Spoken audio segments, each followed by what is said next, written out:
Before we start today's podcast, I just want to mention that some of the topics and discussions we have may be triggering for anyone who's been around or experienced baby loss. We're doing this to raise awareness. We're also doing this to help educate others on what baby loss is, but some of the stuff can feel heavy or triggering if that's something you've experienced. Welcome to the Combinations podcast. My name is Kyle, the digital content lead from North Staffordshire Combined Healthcare NHS Trust. And today we're talking about baby loss. It's Baby Loss Awareness Week between the 9th and the 15th, and we've invited the Lotus service who help provide service in Stoke-on-Trent for anyone who has lost baby, whether that be still or after birth, within 12 months. So I'm going to pass it over to our guests and let them introduce themselves from the Lotus service, which is a fairly new service in my eyes as it's only really been going 4 years. So hello guys and welcome to the Combinations podcast. Can you just give us a little introduction about yourself and what you do at the Lotus service? Yeah, I'm Fabia Slaughter. I'm a clinical psychologist within the Lotus service. And I'm Lauren. I'm a specialist maternal mental health midwife within the Lotus service. Brilliant. So, obviously, welcome to the podcast. The Lotus service, it doesn't really, well, to me, doesn't say what it does on the tin. Can you sort of explain what the Lotus service does for the local area? Yeah, so we're quite a small team. We're psychology led, and we support people with baby loss or pregnancy loss, birth trauma or traumatic experiences within neonatal care, and tocophobia, so that's fear of giving birth or being pregnant. And we help people through these difficulties, and we deliver psychological interventions, but also midwifery support and peer support. So I guess for me, obviously, it's a maternal mental health service, which links into how Combined supply this service because it was being mainly a mental health trust. It's always interesting to see how the services link in with that. Obviously, we're not primarily just mental health, but to have a specialist team essentially in maternal services is obviously good for the community. Today, we're talking about baby loss because it's Baby Loss Awareness Week, which is from the 9th to the 15th. And it's one of those topics that I think is good just to raise awareness on, because I know in my lifetime I've heard, not in my family or friends, but from someone else, that they've had a baby that they've lost. I can't remember if it was a stillbirth or just after it, but it's not uncommon, but it's definitely something that is good to raise awareness on, because there will be people out there that have experienced this, and this is where your service is. So I'm just going to throw it to you guys. How important is it to raise awareness for baby loss? I think it's incredibly important. It's not talked about enough. And I think when we have Baby Loss Awareness Week, people feel more empowered to share their stories, to talk about loss or what kind of loss that is. And I think it makes people stronger in sharing their experiences and to validate that, and also to give support to other people that might go through it, whether that's a colleague, a family member, a friend. Yeah, and that's what awareness days are for, is to allow us to have that conversation. And obviously, again, I wouldn't be here sat on this podcast if there wasn't an awareness week for us to promote. So, and hopefully then we have that knock-on effect so that education goes through. Because you are a small team, aren't you? There's what was it, 5 members, did you say? Yeah, we're quite a small team. I think we've grown quite a lot though in the past year. How many of us are there? There's 3, 4, 5, I think is there 7. 7. Yeah, there's 7 of us. And has the team grown over the last, because you've, like you said, 4 years, has it grown more and more as the service has got, I guess, more technical, because you're going to take on more cases as the team grows? Yeah, I guess referrals have increased in the past few years. Word about us has kind of got out, and I think, yeah, just maybe there's more funding for our service in terms of seeing the need actually and the effectiveness of the support. And previously there was kind of gaps in what was offered, and seeing actually that, you know, it is really an important service and an important thing to be offering to people within the community. I think so as well, because like giving birth is kind of something that not everybody does, but there's an opportunity that everyone in their lifetime may have a baby, and there's sometimes they're not as straightforward as giving birth, and then there are complications, and that's where having services like this is that option to support families when things don't go 100% to plan. So, Lauren, I know that you wanted to talk about some types of like stillbirths and baby loss statistics. I don't know if you want to talk about the types of things you deal with. When we talk about loss, there's lots of different types. It could be within the pregnancy, so miscarriage, ectopic, molar. It could include termination of pregnancy for medical reasons or fetal abnormality. It could be, as you've mentioned, stillbirth, or afterbirth in the neonatal period. And what would you say, is there like a more common type, or is it just really the service supports all types of loss? So we support the majority of loss, like Fabia's mentioned, with up to 12 months post loss, or if they are pregnant with a subsequent pregnancy following a loss.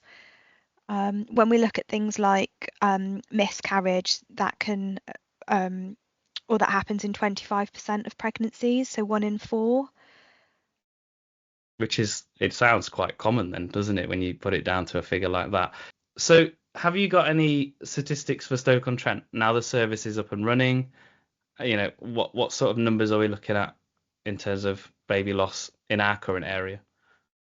So I don't have stats for everything within the area, but in terms of the stillbirth rate, in England, it's sort of 3.8 per 1,000 births. For Stoke-on-Trent, so looking at more local area, it's 4.2 per 1,000 births. So it is actually higher than the national average when comparing other parts of the UK. And because obviously when you say numbers like that, and you might have a pregnant person listening to this podcast, how do you stop that being such a scary figure? How do we promote that into, you shouldn't worry, like this is just part of but being pregnant, essentially?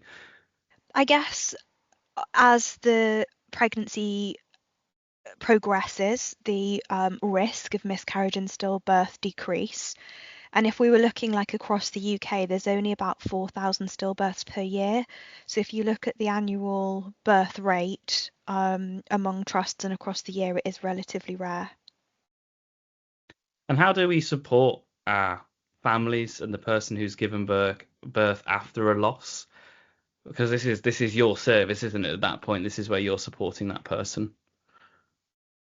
Yeah, I guess it can be really difficult. So it's common for people to feel grief after loss, and that's completely normal. And some of the reactions after loss are reactions such as, like, it can be similar to post-trauma reaction. So there can be changes to how people see the world, how people see themselves, and how people see the future. So people might really worry about what the future holds for them. They might feel quite helpless and hopeless.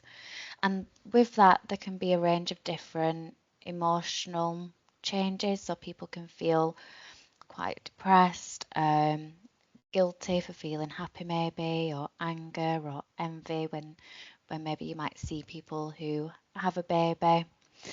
People also describe kind of physical symptoms, so like a pit in the stomach, feeling of pain, difficulty sleeping. And I guess when we think about loss and grief, it's not just the grief that people might feel.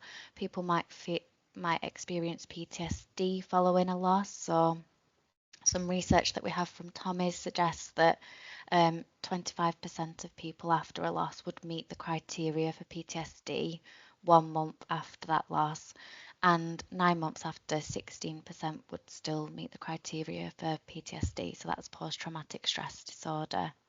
Other common difficulties might be depression and low mood, so avoidance of wanting to go out, quite tearful, changes to how they think about themselves and the future. Anxiety, so feeling worried about the future, around their own safety. And tocophobia, so feeling fearful of getting pregnant again, or or ever wanting to give birth again. And when we meet with people, we offer an initial assessment if we think that we might be able to support them. We wouldn't really work diagnostically, so we wouldn't be meeting people and saying, well, you've got depression or you've got anxiety, but we look at the bigger picture and what we think might be helpful. And in the earlier stages, we might do some stabilisation work, so that means quite simple work or more psychologically informed work rather than psychological therapy. So it'd be helping people to understand their grief and normalise that and validate it, because what we know is that people can be very isolated because of the misconceptions and because other people in society don't really want to acknowledge the death or the loss. So it's about kind of giving people that support, and we kind of hold that space, and sometimes that can be it can be weekly, it could be every 3 weeks, but we just help people to kind of start to notice the grief and to start to understand it. We might also help people to anticipate difficult experiences. So, for example, due dates can be really difficult, significant holidays, going to hospitals can be really difficult. So, starting to think about that and how people can cope with the feelings leading up to that and in those experiences. And that could be really simple things such as grounding, such as talking to a friend, such as taking a crossword puzzle. And that's not eradicating the grief, it's just about giving people some strategies to cope with those difficult feelings. We might also do, in this early kind of stage, things like getting people out, doing things that maybe they used to enjoy or things that kind of brought a sense of achievement. It might be just encouraging people with self-care, helping people with sleep and managing flashbacks. And that might be enough for some people. That could be like quite a lengthy piece of work, but sometimes that's not enough, and we might offer like psychological therapies such as EMDR, so that's eye movement desensitization reprocessing, and that helps people reprocess traumatic memories. We can sometimes use compassion focused therapy, so that would be helping people when there's lots of self-blame or self-criticism, and prolonged grief disorder therapy. And that could be if people feel quite stuck in the grief or there's quite a lot of avoidance. And then we might also work at reintegration. So that could be, so what we often think is that when people grieve, that the grief will get smaller over time. But what we actually know is that the grief stays the same, but your world just becomes bigger, so you're able to cope with that loss.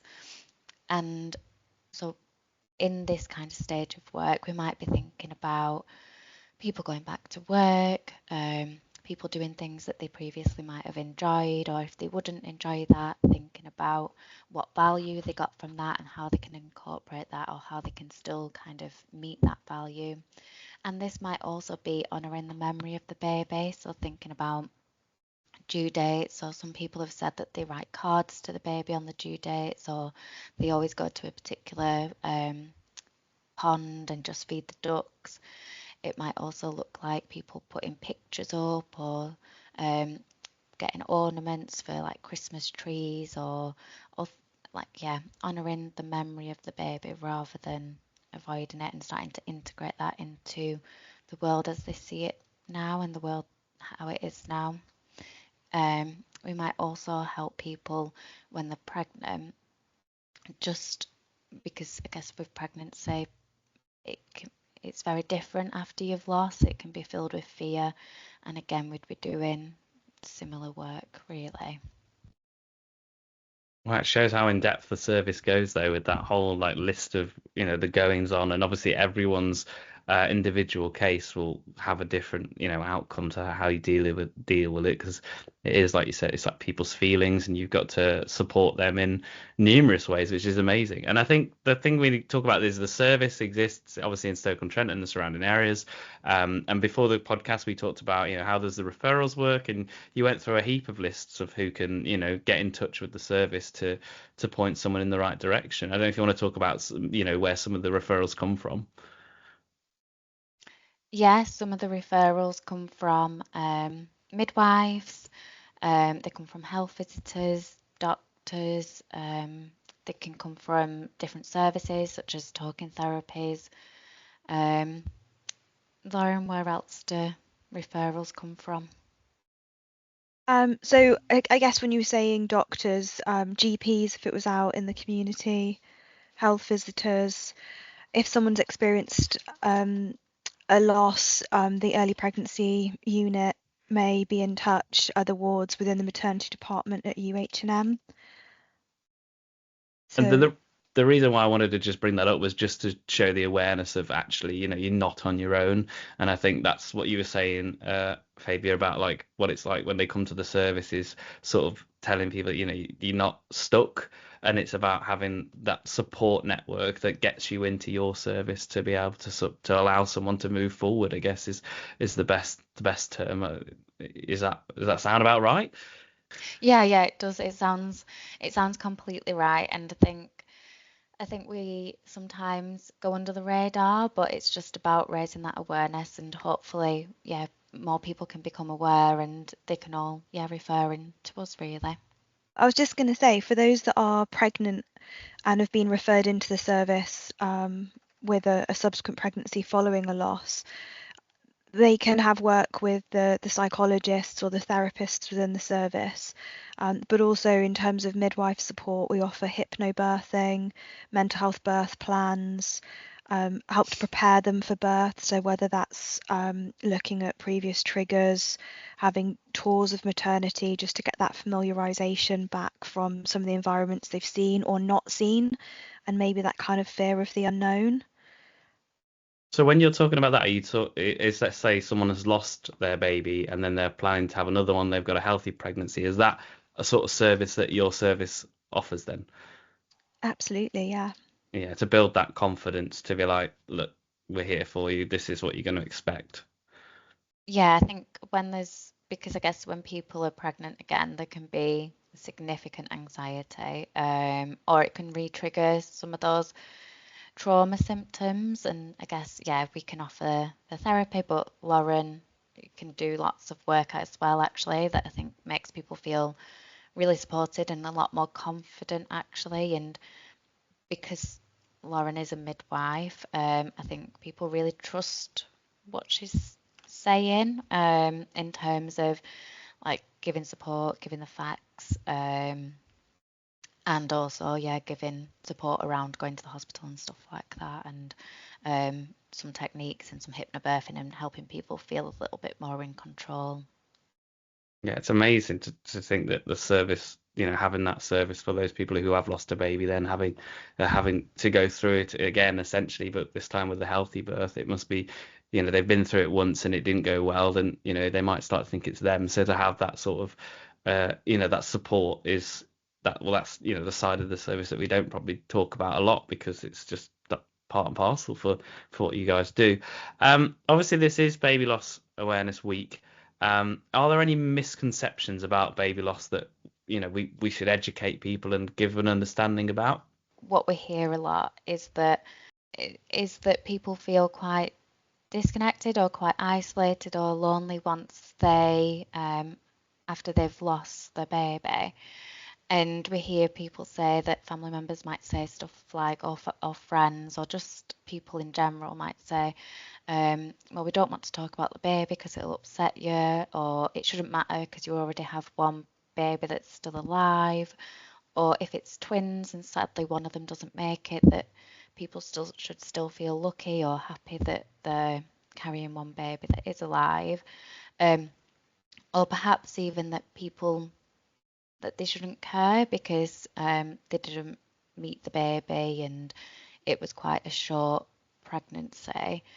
But I think that what we need to keep in mind is that when people become pregnant, often people are joyful and hopeful about what the future might look like. I mean, we hear all the time people get pregnant and then they think, well, I'll have that room as the nursery, or I'm not going to commit to this plan because I'll have a 3-month-old. And then that's kind of replaced with death and loss and grief. And often that's unexpected and quite sudden and without an explanation.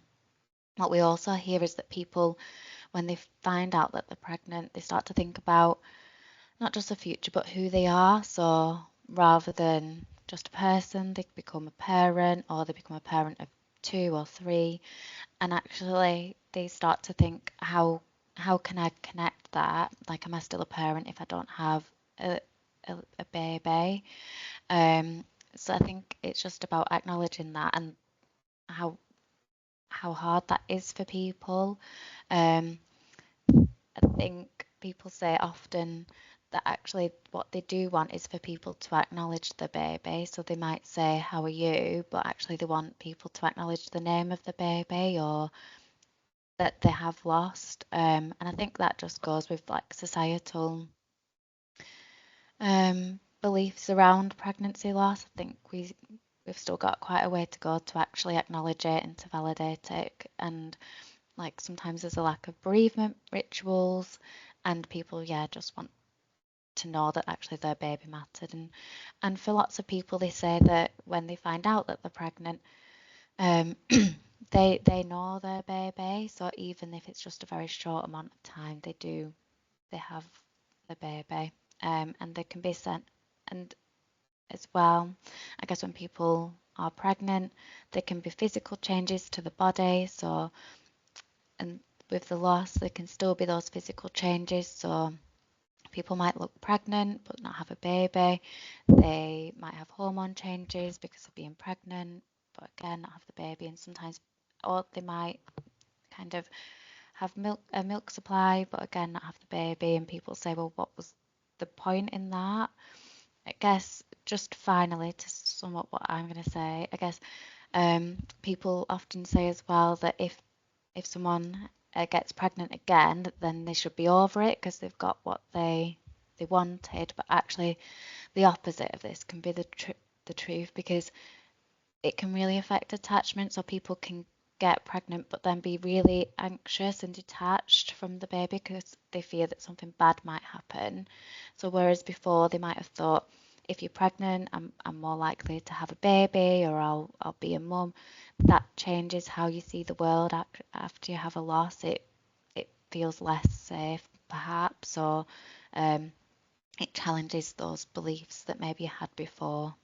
I was just going to add, Fabia's touched on it a little bit, but just the misconception that people might not want to be reminded about a loss. But as Fabia said, it's using baby's name, it's asking what they looked like, did they have big feet? It's validating that experience and acknowledging them as parents. So their baby may have died, but they are still parents, they are still a family. And one of the things that's really important for families going through loss is making memories. So we know that these memories will last forever, and creating those keepsakes helps them to keep their baby with them. So that could be like a lock of hair. There are memory making boxes that are offered at lots of different hospitals that are provided through charities, and they can be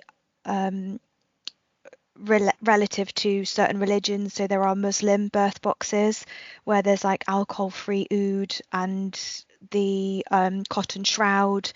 There can be more general ones that have just for no particular religion, and they'll have teddies, so one to go with baby, one to stay with the parents, and they can switch them.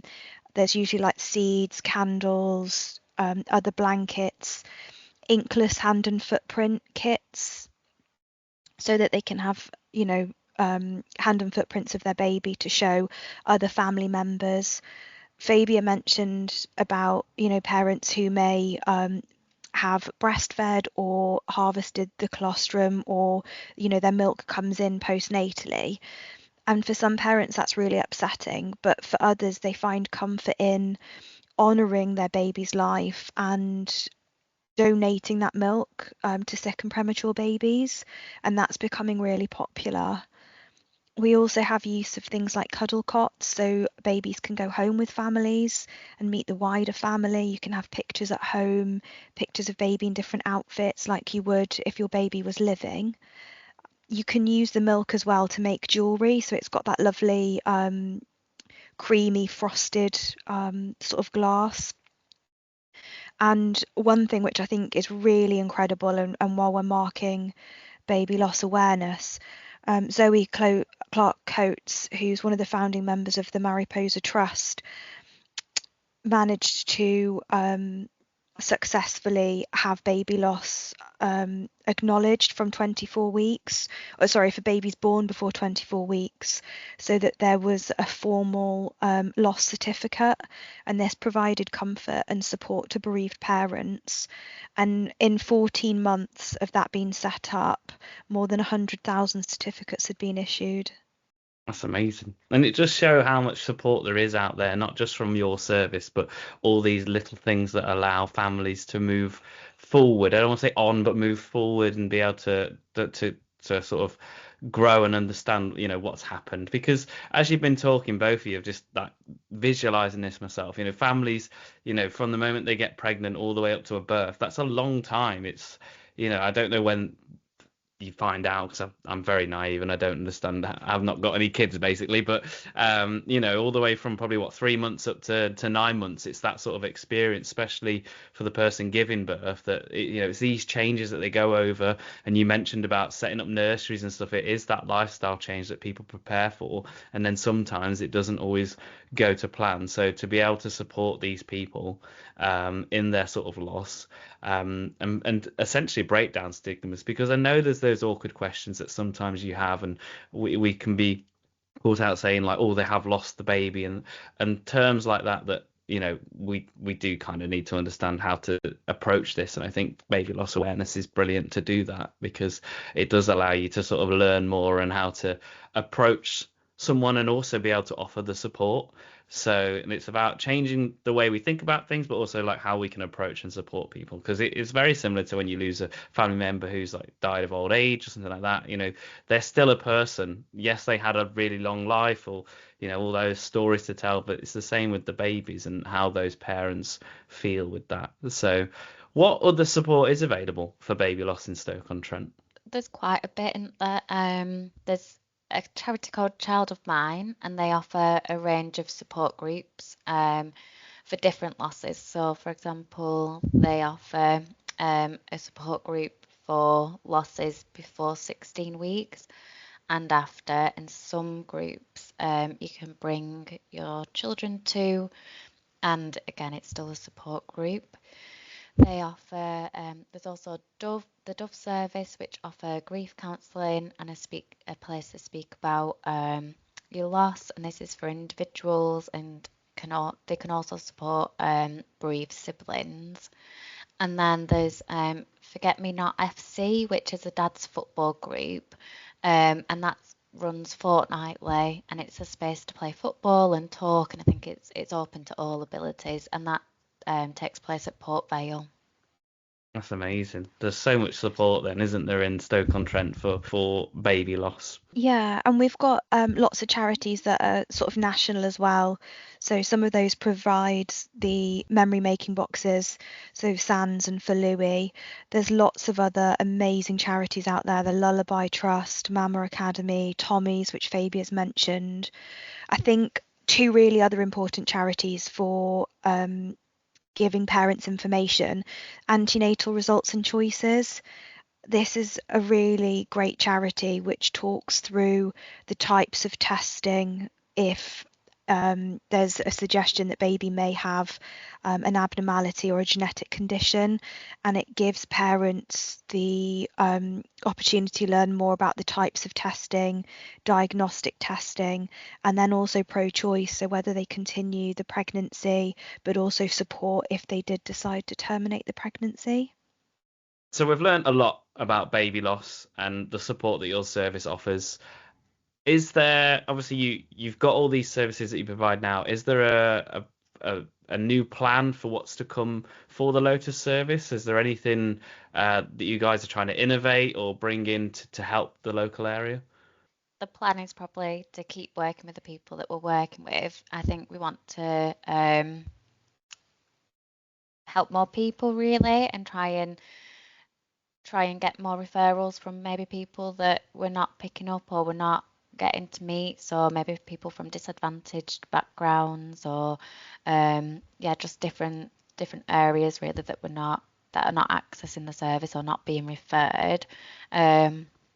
I think the plan as well is to keep doing training for other healthcare professionals or other professionals which work with people with these experiences. Just more networking, more awareness of our service, and I'm sure this podcast will really help just to, help us grow, and, be able to capture more referrals, provide more support.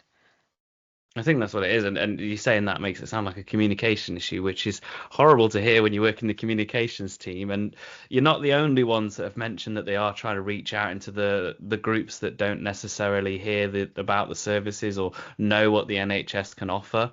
And I think we are starting to move into that phase where we need to just get out there and make sure we do support the local community the best I can.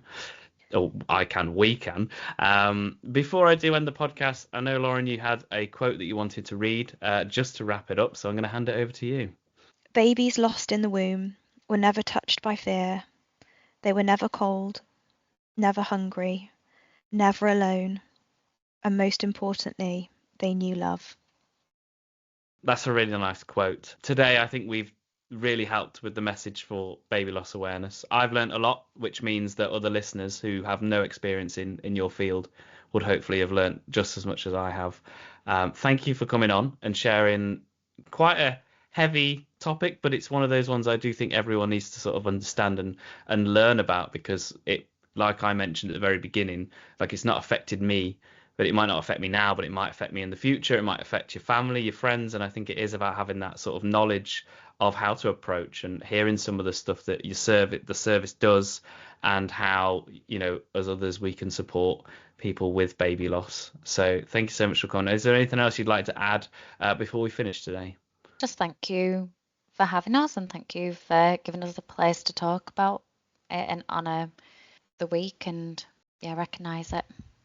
Yeah, I think it's really important to raise this awareness. So thank you for the opportunity and the exposure, and hopefully there might be one person that's listened to this that has found a little bit of comfort, or there's some information there that goes a long way for them. Yeah, and that's what I hope, that there are listeners that this can help change. Obviously, we normally do podcasts on the insight of North Staffordshire Combined, talking about the services and some of the back end stuff. And this has been a real insight to the Lotus service, because, I know that it existed, but I didn't know all the ins and outs. And it's good to see what your service offers and how it does impact the local area.